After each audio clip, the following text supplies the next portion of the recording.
This is Jeremy Wentworth-Stanley. I'm the fellow who has a hyphen in my name. The hyphen is silent, but I am anything but that.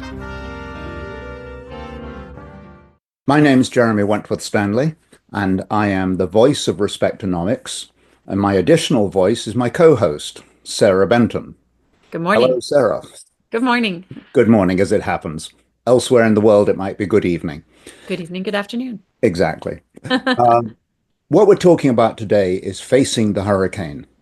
And in all of our discussions in the past, discussions, the podcasts we've had, you know and I know that we've explored different avenues.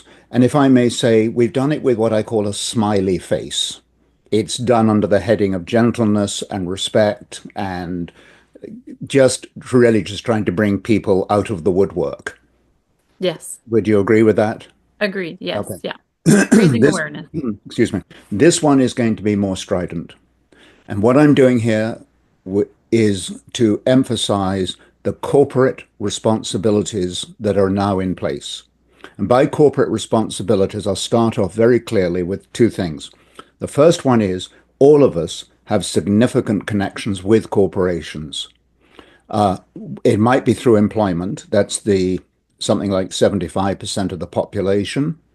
But if you are brushing your teeth in the morning, just look across your counter at the number of businesses, corporations that are involved in that process.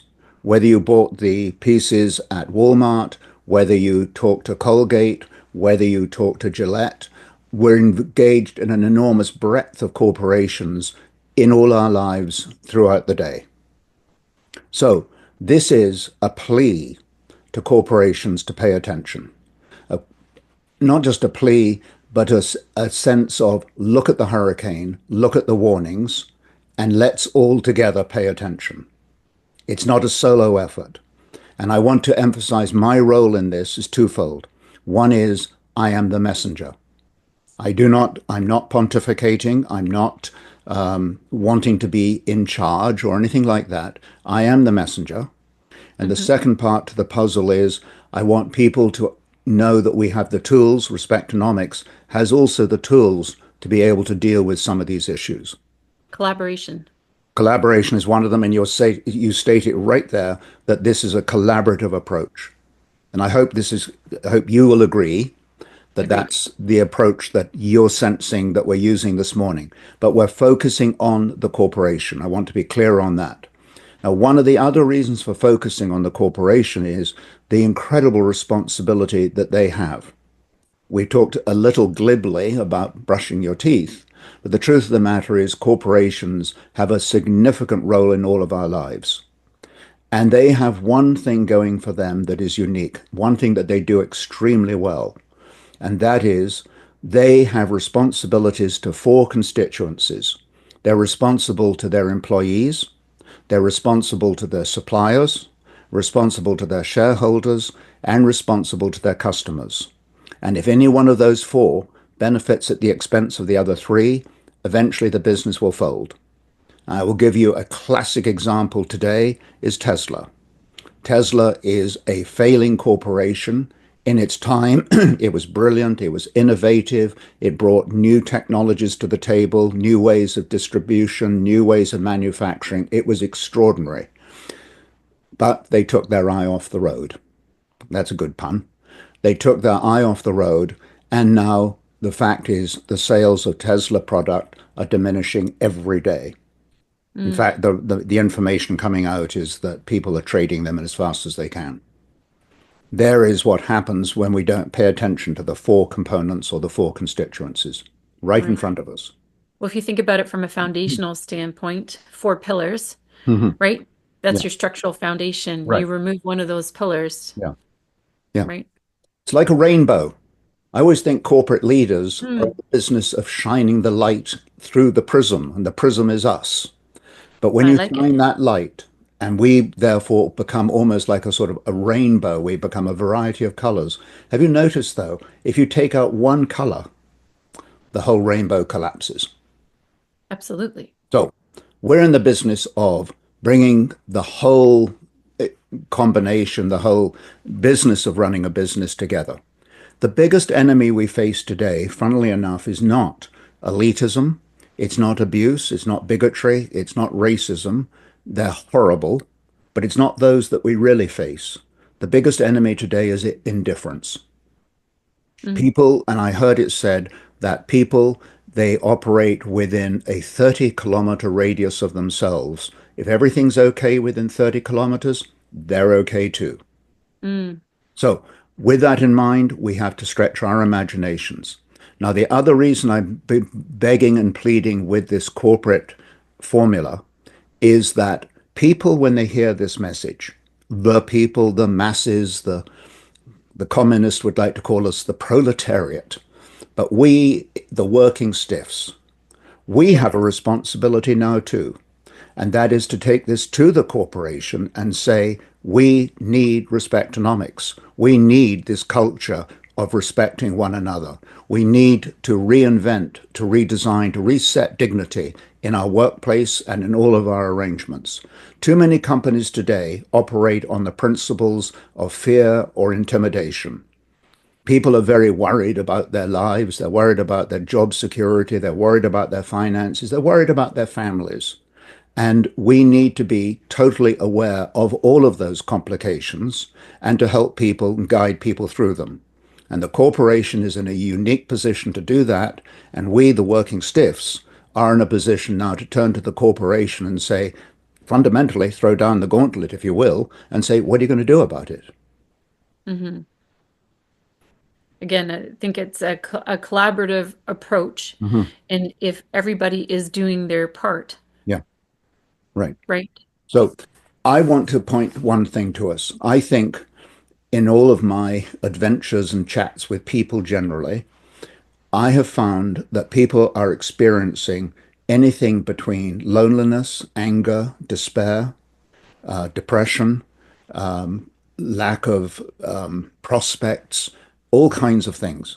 The satisfaction rate that people have in their jobs is at an all-time low.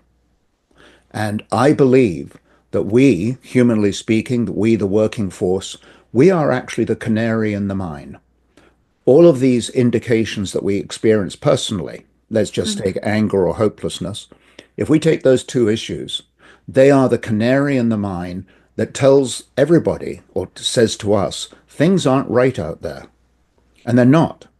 We are in a place now where the calamities that could face humanity socially, economically, politically have never been more intense.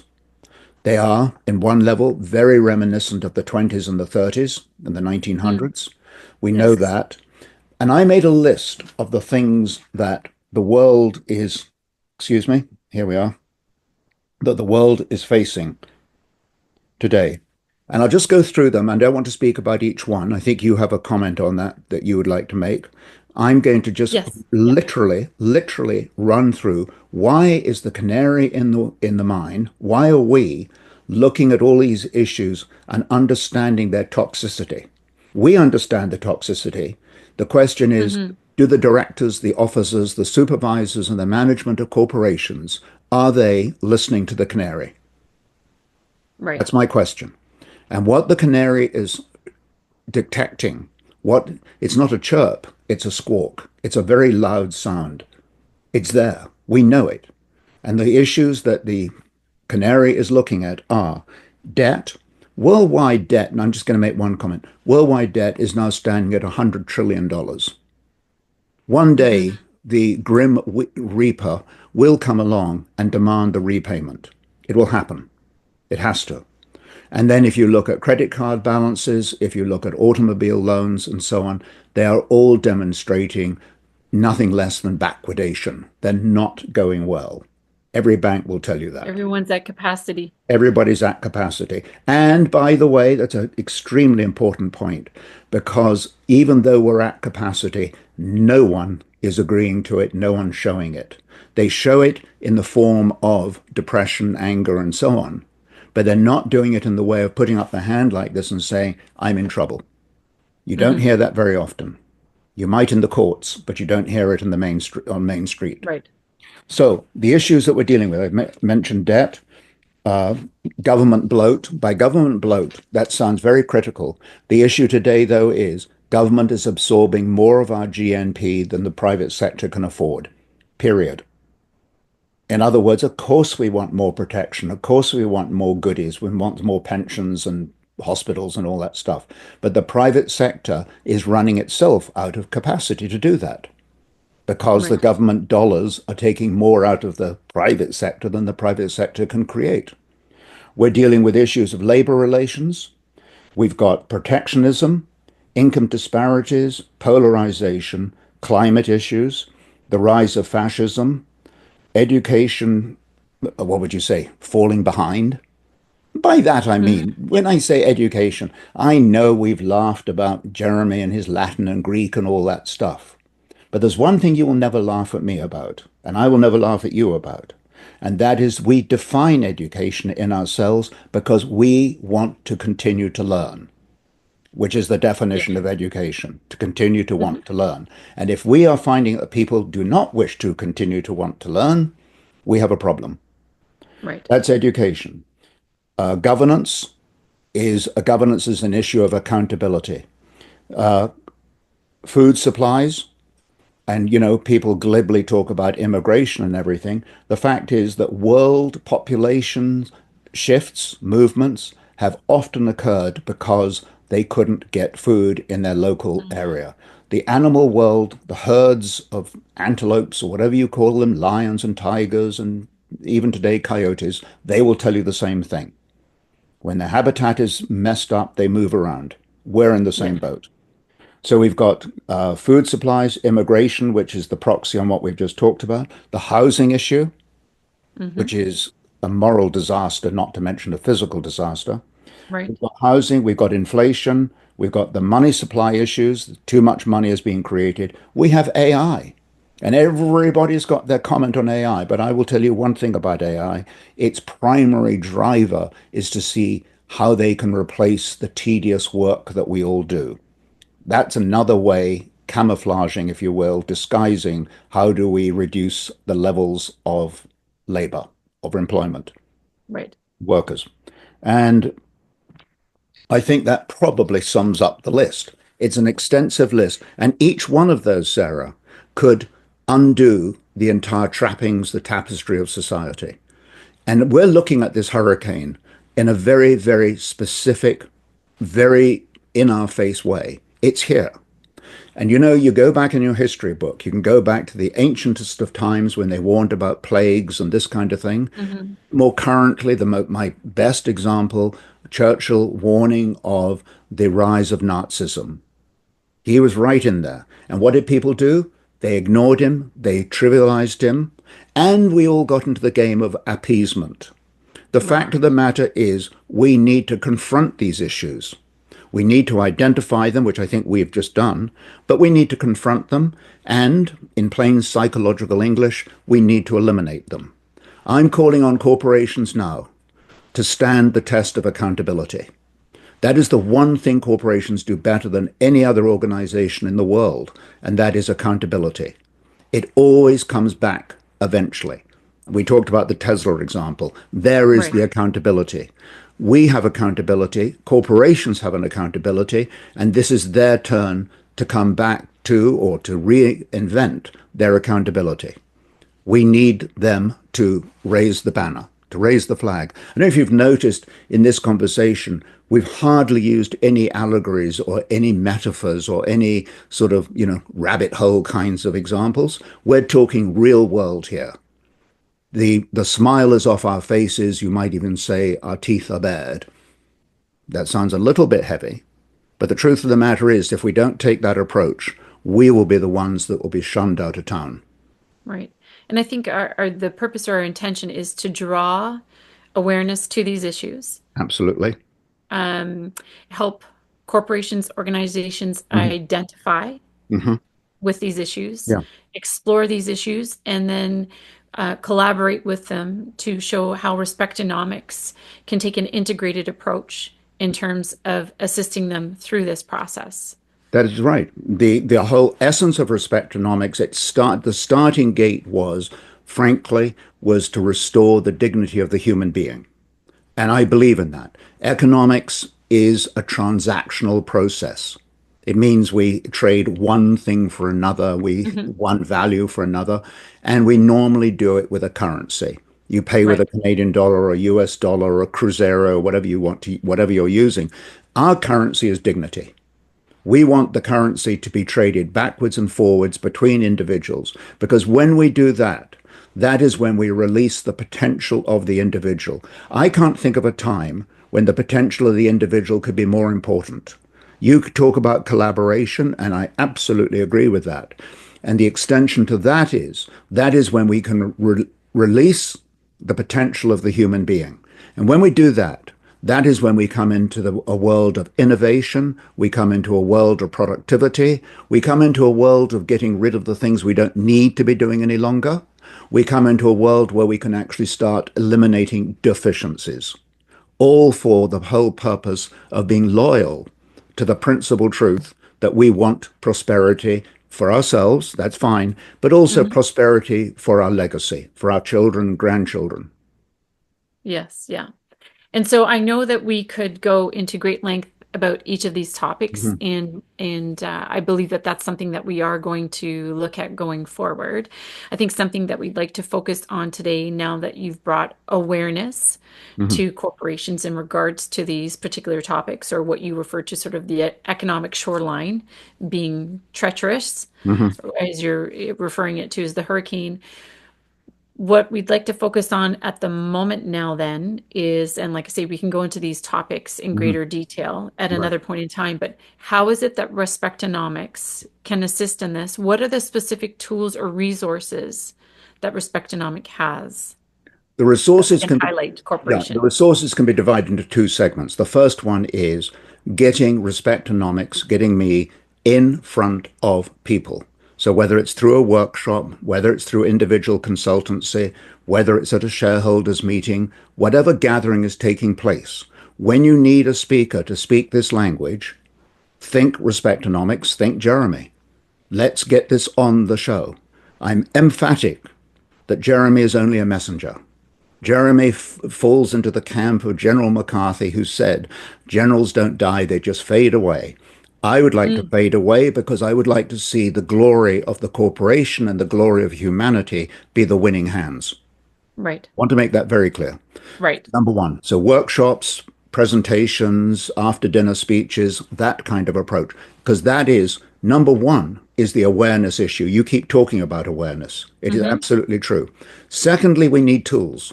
It's not fair to say to people, here's an opportunity without giving them the tools. And the Correct. tool that is central to the entire principle of respectonomics is called the grid.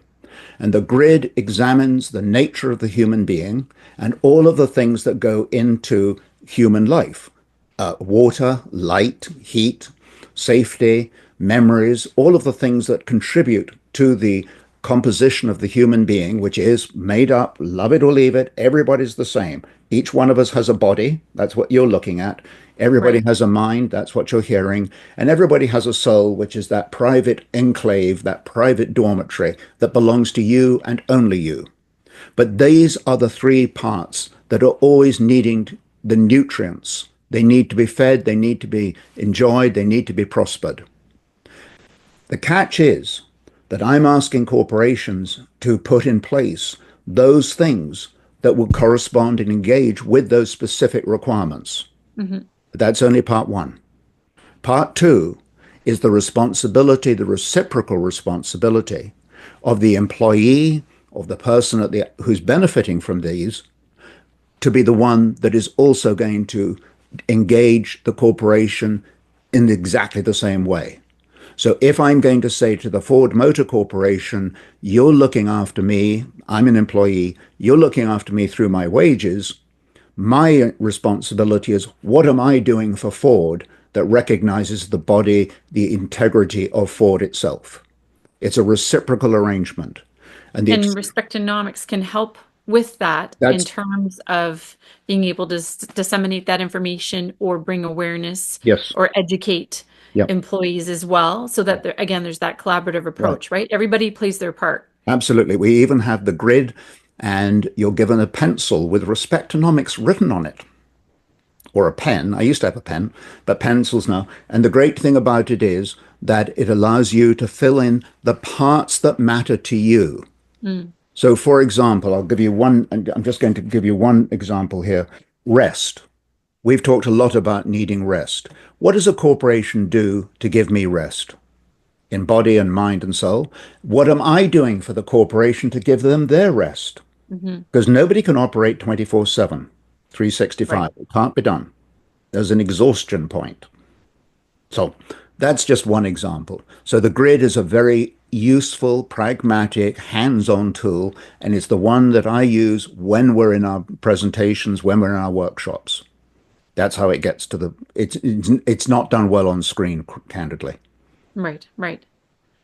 And I think it's a good thing to point out to organizations or corporations if they're looking to and we're suggesting or recommending that it would be to their benefit or to their advantage to engage in conversation with you, to book a session with you. Hmm. It can be the initial one can be, it doesn't Yeah. have to be long in duration. No, It's really just to get to know the business and an understanding of the business, what the challenges are, and how Respectonomics yourself can help identify what the issues are and help collaborate with them in order to bring things all together. I agree. And not only do I agree, we're trying to do this, I hope, in half an hour. I haven't dared look at my clock this morning. Yes, we're getting close. Okay, well, then I'm going to sign off, and here it is.